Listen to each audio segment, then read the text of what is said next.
longer challenge, I lose interest. And that's a lot of people when it comes to work. When they're in the workplace, they realise that they're no longer being challenged and they just lose all interest and focus in that. Yeah, I think for me it's like a time thing. Like I don't know, like with like social media. Like I had a TikTok page and I was doing sick, and then I felt like I completed it, and I had all the skills I could have done to like continue it, and I deleted it. That probably, once again, that could just literally be the attention where when you start something, you have the fun for it, but then once the vehicle's created and it's now moving, it's like, okay, I've done my bit now. Whereas, so I'd rather go start something else, because for me the excitement is at the beginning. But that's bad. That's a bit like me. It's bad. Exactly, it's very bad, because you know if you continued with let's say the very first thing you started, if you continue doing it, you know you'd be great at it. Yeah. But it just doesn't. You probably be miserable. It's bad. Like, you'd be very miserable. And that's one of the biggest problems I have is literally, some people call it procrastinating.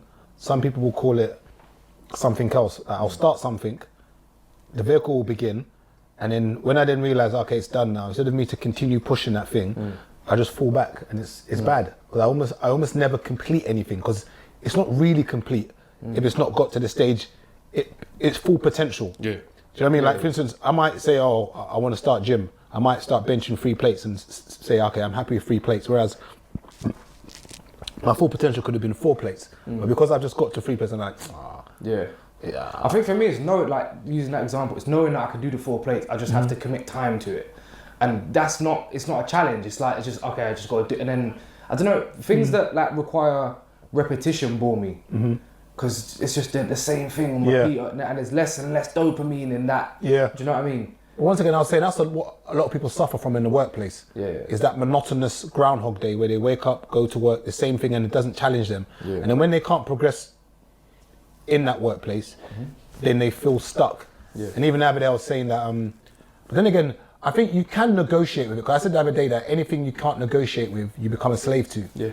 And I think, especially in the workplace, when you feel that you can't negotiate your way out of the situation, in the same way with what you're saying in regards to you starting something and not finishing it, is it more because you no longer feel challenged anymore? Because your thing was just seeing whether you could get it off the ground. And maybe that might be enough for you.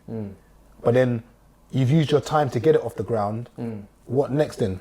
If you're not going to monetize it, because you're an entrepreneur, whether you like or not, you're a businessman.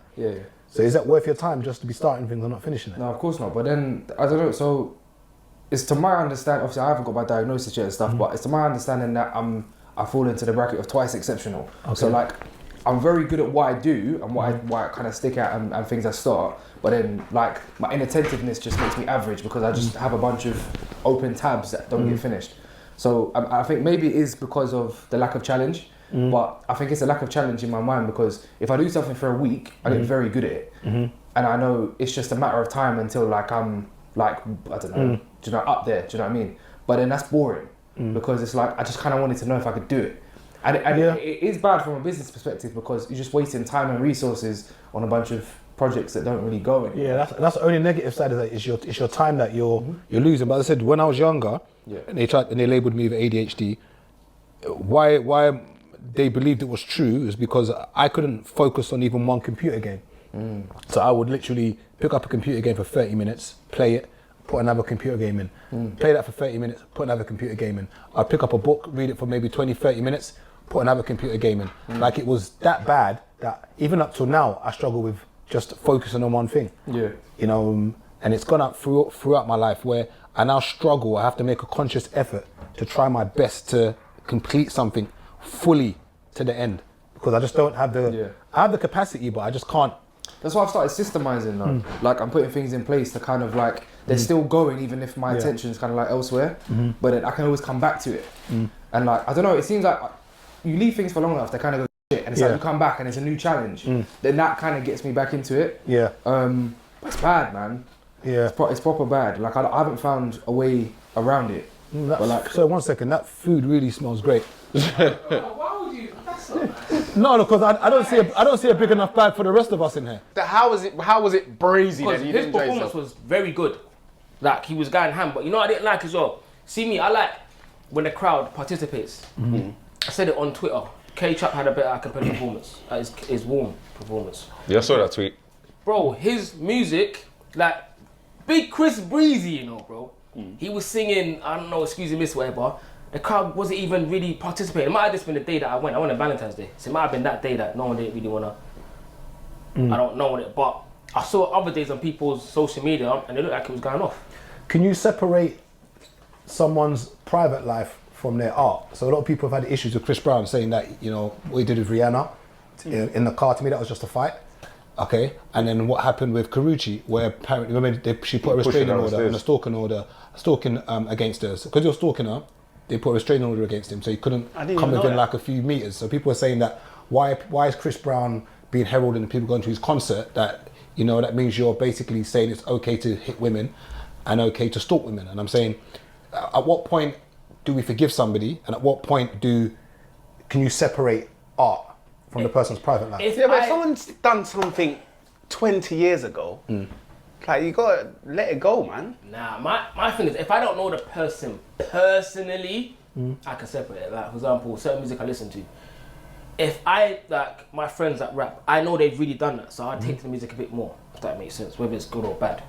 If it's a person out there that I don't know that says, I sold 10 this and I got this hundreds of times, and I don't think you're like that, I'm not listening to music. That's why, as I know them personally, I don't really. But what point do you forgive somebody? What point do we forgive Chris Brown? Did you forgive him from the get-go? You didn't really care? Over time, you just forgive them. Like, if I hit my girl 20 years ago, you know me, I've known you for, will you just cut me off? And I said I'm sorry and all that, you just cut me off just like that. You won't talk to me again. What are you talking about? If you've done it 20 years ago, if you've done it now? 20 years ago? Nah, I don't think so. You cut me off? I'm gonna cut you off. 20 years ago, would you? No, I don't think. I think the key is that if you've changed, obviously I wouldn't know, but if it's not happened again and no one said you've done it, then there's not a problem with it, I don't think. But people are saying that we shouldn't be going to his concert, and that, you know, he's got a history of being a colorist, history of hitting women being Rihanna, and a history of stalking women being Karrueche. So he hit one girl and he stalked one girl? Yeah. And that should be enough for us not to listen to his music. And that what they were saying in these little iOS tweet press conference things they were doing was basically that this is the same issue that people had with R. Kelly. That because he was so big, we just overlooked what he done. And the question now is that should we be overlooking what Chris Brown done? And then someone was talking about the footballer. He's been in a court of law. He's been exonerated from what he's done, but those voice notes are mad. Very. Extremely. Yeah, he's back and she's pregnant. She's pregnant. Yeah, it's now, weird. Should he be allowed to play for, Man United again? So should we, if the court of law has said he's innocent, it's a court of law. So forget the public opinion. Yeah. The court of law said you're innocent. I think the Mason Greenwood thing is a bit mad, just because of the voice notes. But apparently he was patterning the family, like paying big. Of course he was. It must have been. Because that's mad. I'm hearing players are saying they don't want him back in there. I heard that as well. Yeah. So, but let's say he's accepted what he's done. Let's imagine he accepted that he did it, and he's sorry and he's apologised, and he's like, you know, I'm a bad guy. I'm going to go to rehab or whatever they call it to try and make himself a better person. Should he be allowed to play ball again? This is the part I'm trying to get, is that when is someone forgiven enough to continue living their life? I feel like if you made a mistake, whatever the mistake may be, and you've apologised for it, and you've gone through the right channels or whatever, and you haven't done it again, you can forgive the person.